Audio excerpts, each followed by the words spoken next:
of streams and even redefine an entire genre. To this day, she still has 7 million monthly listeners, all by releasing just 10 minutes of material. Shiloh Dynasty. Alright, chat. Today we're gonna be reacting to a Patrick CC video, bro. Patrick CC be dropping all them bangers, bro. So we're gonna react to this video real quick and see what this why Shiloh Dynasty disappeared for 7 years. I ain't never heard of Shiloh, bro. So I'm gonna go ahead and learn a thing or two, hopefully. So yeah, let's get into it, bro. Let's get into it. Let's see what this is talking about.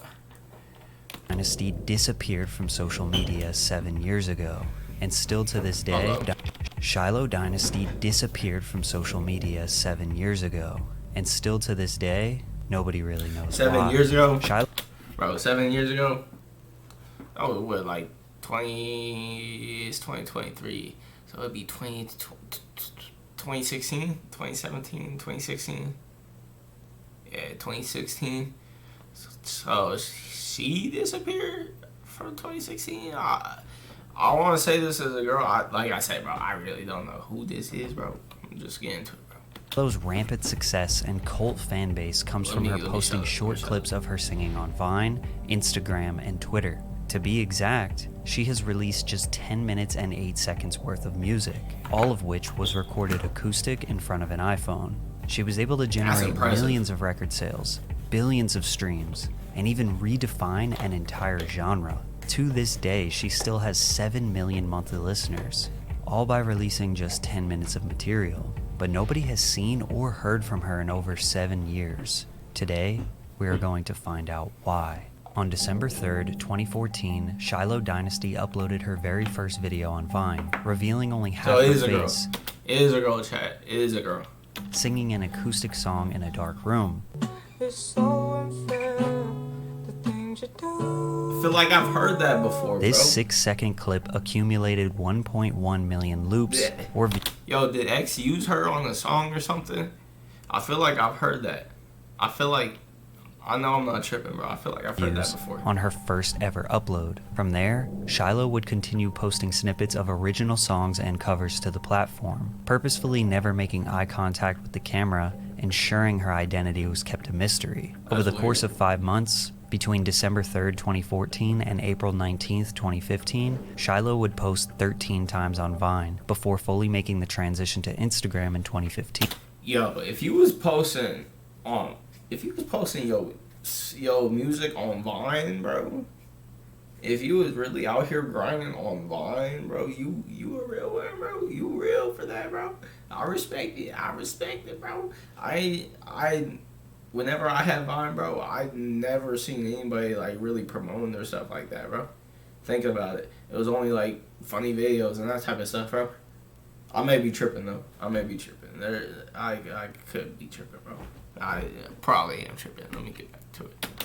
Although her persona was very much hidden on social media, it wouldn't take long for Shiloh's music to catch the attention of some of the most established figures in the music industry, 100 times platinum Timbaland being one of them, sharing a clip of Shiloh singing on his Instagram and Twitter page in July of 2015. Like many artists on the rise in this era, Shiloh did post on SoundCloud too. However, only 2 full-length original songs would ever see the light of day, Downtown and Nicole's Garden. Both were uploaded in 2014, prior to her emergence on Vine. It was her covers of hit songs like Drake's One Dance and John Legend's Save Her, along with original snippets on Instagram that would not only build her a cult fan base, but turn her into a go-to source for producers around the world to sample, especially in the lo-fi genre. Swell was one of the first producers to spearhead this new wave of Shiloh-infused beats back in 2016, turning her second ever Vine into a viral hit called I'm Sorry, amassing 33 million views on the Anime Vibe YouTube channel.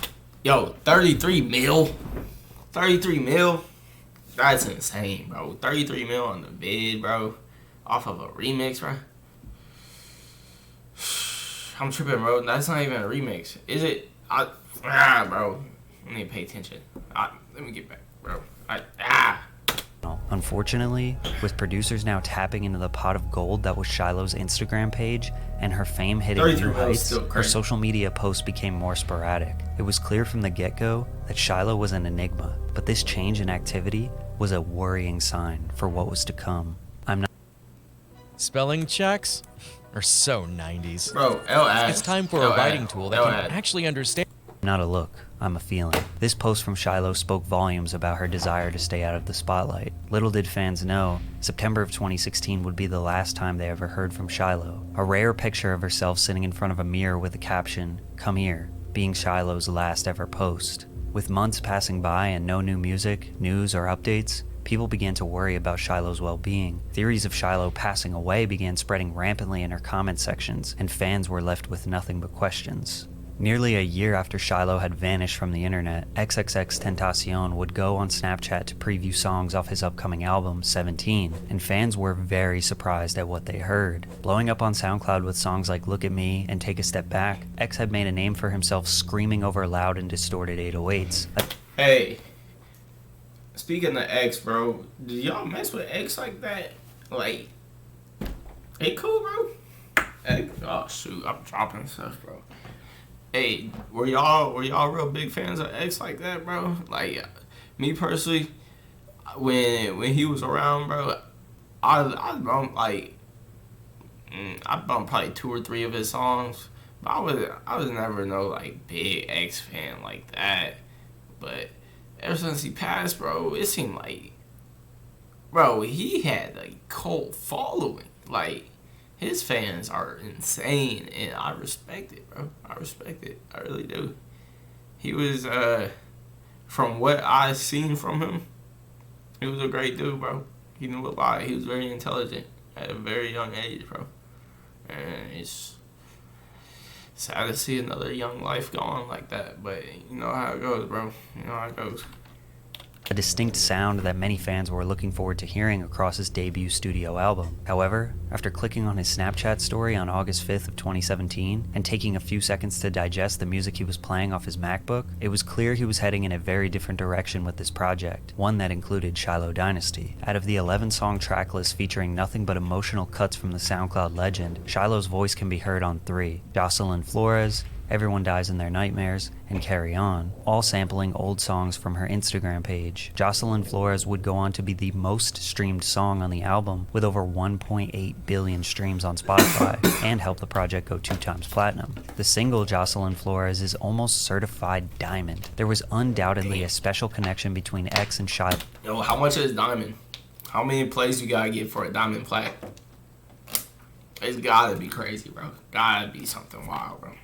Musically, but many fans wondered if they ever met in person or had any sort of relationship. Luckily, XXXTentacion's producer and friend John Cunningham would clarify this years later during a Reddit AMA, stating the following: "I was with Ja and Shiloh while they made Everybody Dies in Their Nightmares and Carry On in LA back in August. Shiloh's an amazing person." So fans knew for sure that she was alive. This also raised the theory that Shiloh possibly re-recorded her part in the studio with X, but that's unconfirmed. One thing that may have confirmed, though, regarding Shiloh is her gender. Up to this point in time, no one knew for sure if Shiloh was a boy or a girl. Yet when X was asked on Instagram Live what he mostly likes about Shiloh, he referred to Shiloh as she.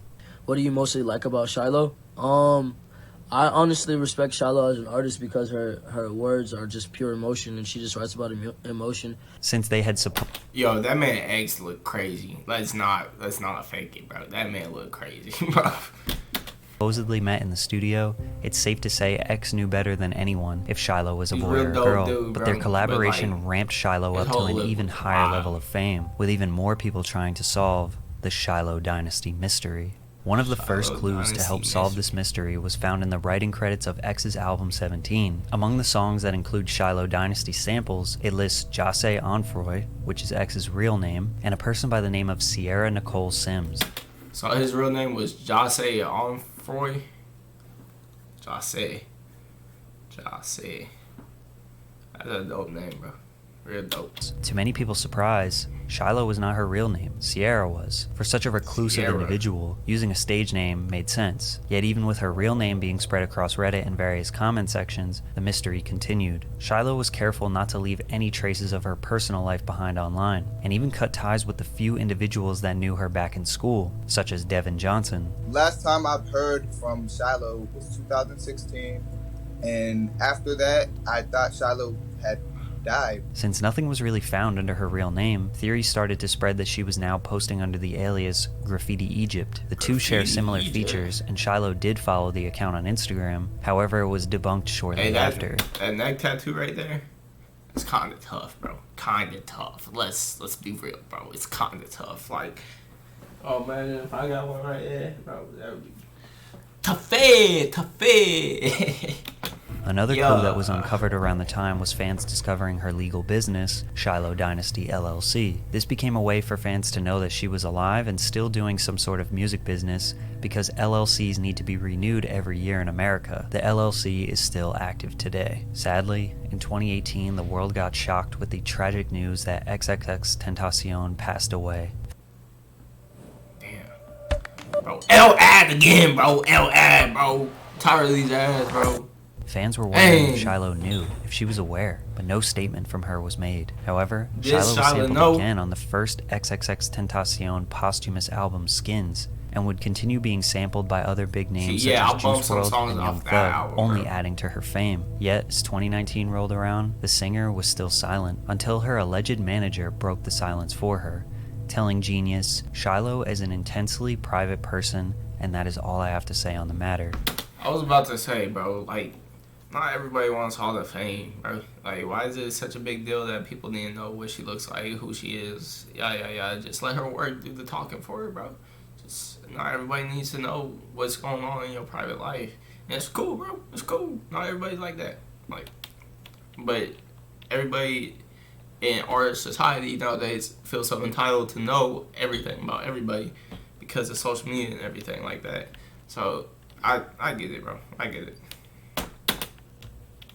For such a private individual, her music was now being heard by more people than ever. Along with X and Juice collaborations, Shiloh gained 7.4 million monthly listeners on her Spotify page, one that quickly became a stomping ground for lo-fi producers looking to use her name for clout and streams. By tagging Shiloh as a featured artist and sampling her work, producers are able to get their songs to appear on the verified Shiloh page, a literal streaming cheat code. If you compare any of the songs these producers have made with a Shiloh sample to their songs that don't have a Shiloh sample, the numbers aren't even close.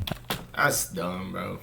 That's kind of dumb. That's not to say that sampling is a bad thing. In fact, it's been a crucial part of music for decades. It really just raises the question, if everyone is sampling her work, who's making the money? This article, posted to Billboard in September 2022, highlights a lawsuit over Shiloh Dynasty and Swell's 2016 hit song, I'm Sorry. According to Swell's label, there is an agreement in place between the artist, Swell and Shiloh, for the clearance of the sample used in Swell's song, and Shiloh's representation, Create Music Group, falsely claimed the song, collecting revenues since June of 2020. With this information, it's fair to assume Shiloh is working with the music distribution royalty collection company Create in order to get paid for her work. And we'll never really know what's going on behind the scenes, but I just personally doubt that every single person sampling Shiloh and doing official releases with her are also fairly compensating her monetarily. I just don't think Shiloh cares to stop it. Just a few months after this lawsuit took place, something bizarre happened on the Shiloh Dynasty YouTube channel. After 6 years with no activity, a full-length album titled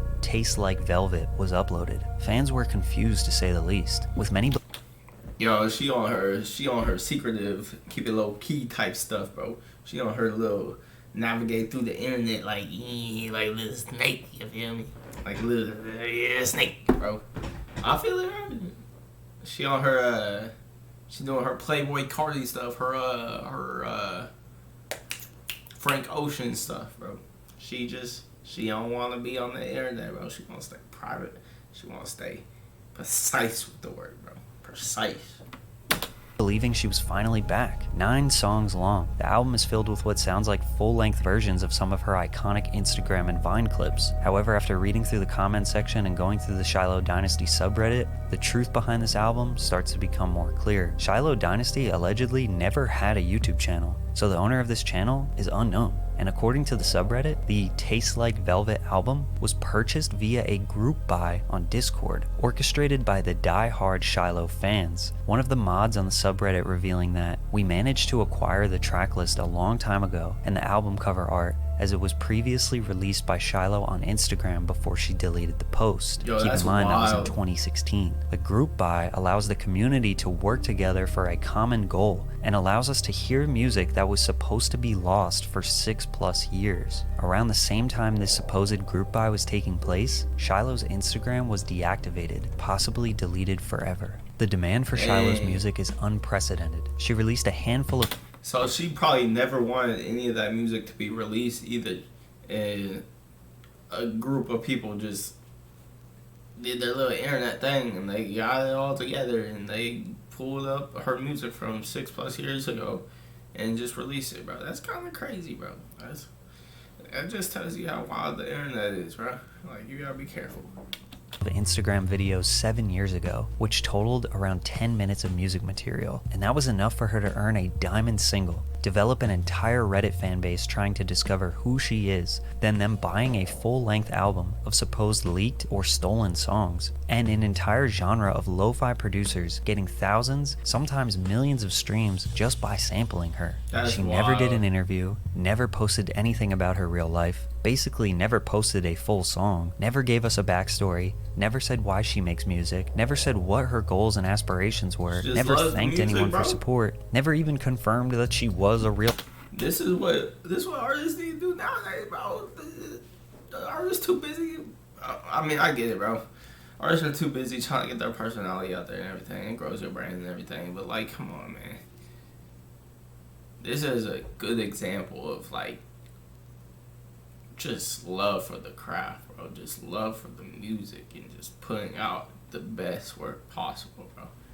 I didn't know anything about this Shiloh person, but I respect her. Person. She posted 10 minutes of material and disappeared. And the quality that she created in those short 10 minutes have built her a career from the shadows that she seemingly never wanted. That's wild. Alright, y'all. How y'all feel about that one? I'm about to go ahead and check out the next video.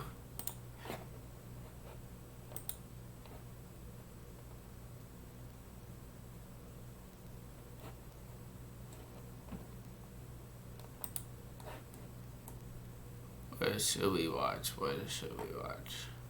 What should we watch? What should we watch?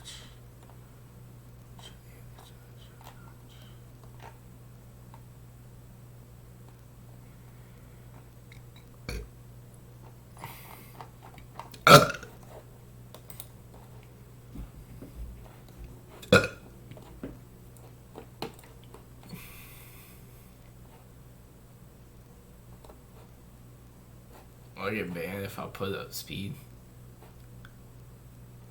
I ain't gonna watch speed.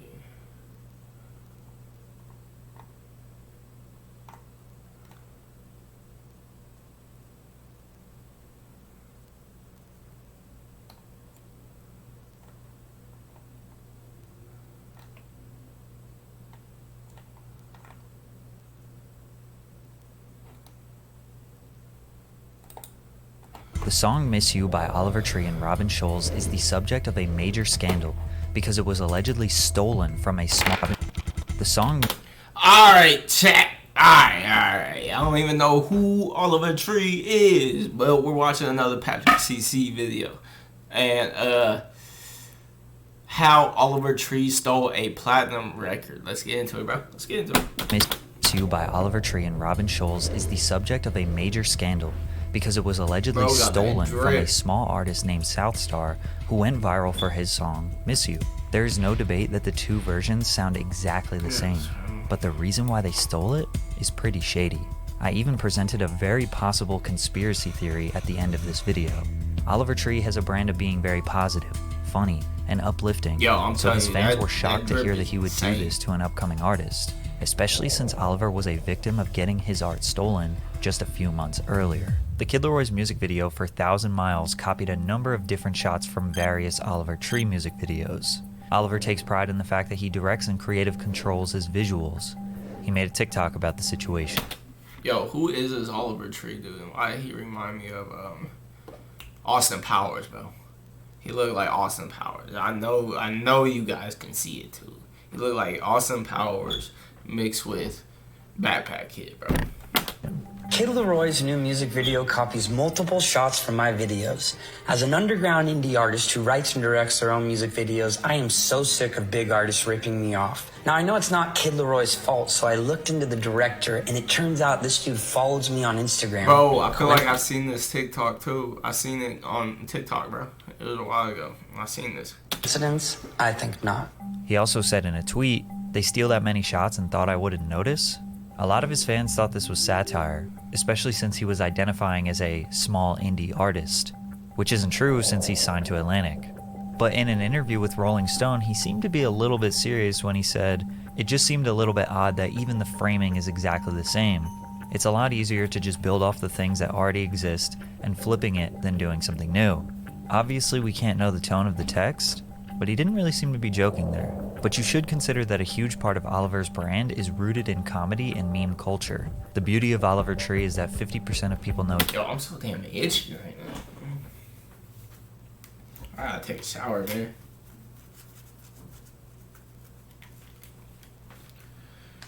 He's joking, and the other 50% don't, and I absolutely love it. His whole rise into the mainstream started with him doing skits on Vine and YouTube. Ultimately, he went on the H3 podcast to talk about the Kid Leroy controversy, and it became apparent that he was leaning into this to get views. He looked like, yo, bro, they look like they could be like cousins. They look like family, bro. Most like, hey, shout out Sneeko, bro. L3, yeah, L3, and Ethan Decline. We planned this with Ethan since they have been friends for many years. But this wasn't the first time Oliver leaned into the whole stolen song controversy. You better watch him on Rumble. While rolling out his song Cowboys Don't Cry, he made a TikTok claiming that Lil Nas X and Columbia Records sent him a cease and desist, that he was copying Old Town. Hey, bro, this dude's just giving me like weird vibes. Seriously, I've never seen this Oliver Tree do other than that TikTok I just mentioned a second ago. And he's just giving me weird vibes, bro. He just seems like the type of dude that just nitpicks a little bit from all these different creators online. He tries to make his career off of that stuff, bro. He giving me weird vibes, bro. Even like this Lil Nas X stuff. I was just about to say he looked just like a Lil Nas X clone a second ago on that little music video it just showed. Road, when his song sounded absolutely nothing like it. He even made a fake TMZ interview. This one is pretty obviously a joke, but still captivated a lot of people. Reach out to you. Lil Nas X, he's been jacking my he stole some melodies from my song a couple years ago. Lil Nas X, you know where to find me, bro. You can give me writing cred on that. He a clown, bro. He a clown. That song if you want to, and you'll be hearing from my lawyer, Jeremiah Jeffrey. You see, Oliver is a master of manipulation. He knows that selling records is almost entirely based on social media attention, and he is a great storyteller. He knows people are infatuated with controversy and being exposed to the dark side of the music industry. His 2020 album rollout began by him saying that the label wouldn't let him release it until he hit 1 million followers on Instagram. He reached it with ease. Then he said he needed to hit 2 million. I have no interest doing another album. This is the last album I'm putting out as all. What's that one show, bro? With the dude in the all orange, little skinny dude in the all orange with the glasses, that haircut. I don't know the name of it, bro. This dude looks like so many different people at once. Oliver Tree. It's weird, bro. This is the last time I want to have to go through this cycle of doing all this promotional bullshit. They want one more thing. The label's never satisfied. They want one more. When you get 1 million followers, it's, oh, you need to have 2 million followers. That's literally what they told me. Ugly is Beautiful, which was released in 2020, was supposed to be the final album, and he would quit music to pursue a film career. He claims that he spends 90% of his time promoting and not actually making music. And although he seems upset about it, we know promoting his music allows him to practice his love for storytelling and videography. Plus, it wasn't his last album. He just built up the story to rebrand, kill his old image, and build a new image for his next album, Cowboy Tears. But the controversy around Miss You, which is on its way to becoming platinum, isn't a big marketing campaign. This time, it's serious. I can't play a lot of the songs for copyright reasons, but even a short clip will allow you to hear the similarities.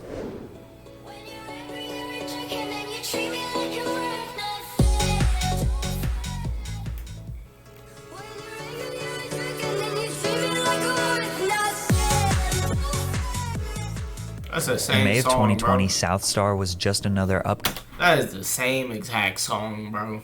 upcoming producer slash DJ from Berlin that nobody knew. He remixed and reworked an old Oliver Tree song called Jerk into an uplifting dance track. At first, he did not get permission to remix the song, just like the millions of other remixes out there. So he posted it, and basically nobody heard it. But after popular German rapper Young Hearn posted a clip of it on his Instagram story, it started gaining traction. Once TikTok got a hold of it, the song exploded. B1 Records, imprint of Sony, reached out to South Star and said they loved the song and they could get the publishing rights cleared so that he can legally keep the song up. He signed with them, took down the original, got the song cleared with all three songwriters of the original song Jerk, in which those writers were David Pramick, Marshmello, and Oliver Tree. South Star re-uploaded the cleared version on July 30th. 6 days later, Oliver Tree and Robin Scholz, who is a world-famous German DJ slash producer, co-released their version of Miss You, which was the same name, same melody, same tempo, same pitched up vocals,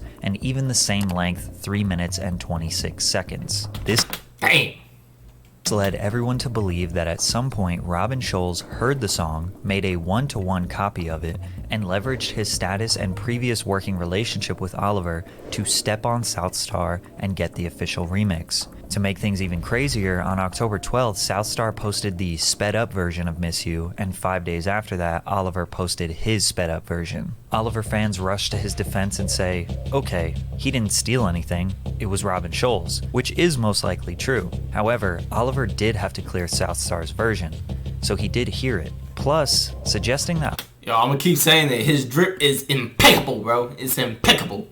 Oliver never heard a viral remix of one of his older songs, then coincidentally worked with a world-famous producer to remix track 11 on his 2-year-old album and made the exact same sound, is insane. Oliver was well aware of South Star's version, and he knew what was going on. He made a business decision. Work with a world-famous DJ who has tens of millions of monthly listeners, rather than give an opportunity to a hardworking kid hungry for a shot in the music industry. It's just insane that they straight up copy-pasted the whole song and didn't give South Star any type of credit or financial compensation. Plus, Atlantic Records didn't even deny that they stole it. When South Star released a statement saying it was disappointing for me to see an exact copy of my rework Miss You is up under the name of another famous producer, Atlantic responded with, Oliver Tree and Robin Scholz' version of Miss You is the definitive version of the song that uses both the recording and underlying composition from Oliver Tree's original track Jerk. South Star remixed Jerk without permission and released a version with re-recorded vocals to avoid fully compensating Oliver Tree and his label. This is a lie. South Star most likely re-recorded the vocals for quality purposes, but he did get permission to release the song, and in exchange, he gave up 100% of the publishing. Yes, 100% to the three songwriters, which means that the songwriters, which includes Oliver Tree, are making almost the same amount of money on both versions of the song. South Star's at 90 million streams and Oliver's at 200 million streams, plus the two sped-up versions. But most importantly, Atlantic's statement did not address the fact that they made a one-to-one copy of South Star's version. They stole the song. Jeez, it's getting heated, y'all. It's getting heated. It's getting heated. However, it was Oliver's song to begin with, so he can do whatever he wants, right? Unfortunately, that logic is flawed. It's Oliver's lyrics. Every song has two components, the composition and the sound recording, which is also known as the master. The composition consists of lyrics and melody. The sound recording is everything else, beat, percussion, bass, guitar, vocals, etc. South Star changed every single component of Oliver's Jerk sound recording. New beat, new rhythm, new melody, new instruments. He even got someone to re-record Oliver's vocals. He completely transformed the song, therefore it is South Star's song. There is no debate. Literally all of us say that Stronger is Kanye West's song, and if I said, no, that's Daft Punk's song, because it uses their lyrics, most people would call that a weak argument, because it is a weak argument. Sample, remix, interpolation, whatever you want to call it, it's all basically the same thing. Artists taking a piece of someone's song and using it in a new... Bro, this happens all the time, bro. You know who's really good at doing that? Drake. And Drake is amazing at taking people's lyrics and putting it into his own stuff and making it look clean, or not look, but sound clean, bro. You know Drake is nice with the stuff, bro. I ain't even gotta go into all that, way should not automatically grant the original artist full ownership. Remember when Juice WRLD had to give up like 90% of his record to Sting? We all agreed that was ridiculous, and Sting did not deserve that. This is kind of like that situation. And also, Oliver wouldn't have ever even considered making a dance version of that track if it weren't for South Star. And in light of all of this controversy, Miss You is on its way to being Oliver's biggest song ever, which got my conspiracy brain working a little bit. I mentioned 2 other instances where Oliver leaned into the whole stolen song marketing strategy. I also found it interesting that Robin Schulz and South Star are both German EDM producers / DJs. Also, remember when I said that German rapper Young Hearn was the one who posted this song on his Instagram? How did he even find it if South Star was a nobody? Is it possible that from the very beginning, South Star worked for Robin, maybe as an assistant producer or even a ghost producer? They made this remix of Oliver's record and sent it to him. Oliver came up with the stolen song marketing strategy. They had Young Hearn post it for promotion, then planned all the controversy from the beginning. Also, remember that Oliver owns all the publishing for both. Yo, that'd be smart to do, but like that, I don't know, that's a little bit crazy, bro. Doing all of that. I wouldn't put it past him though. I wouldn't. Both songs. So he's getting his bag no matter what version you decide to listen to. And the craziest thing is, I also stole a song from T-Pain, and you can listen to it. Yeah, sir. Alright, so that's the end of that Oliver Tree dude. He looked like a little Fruit Loop taking people's stuff. Man, that's about it.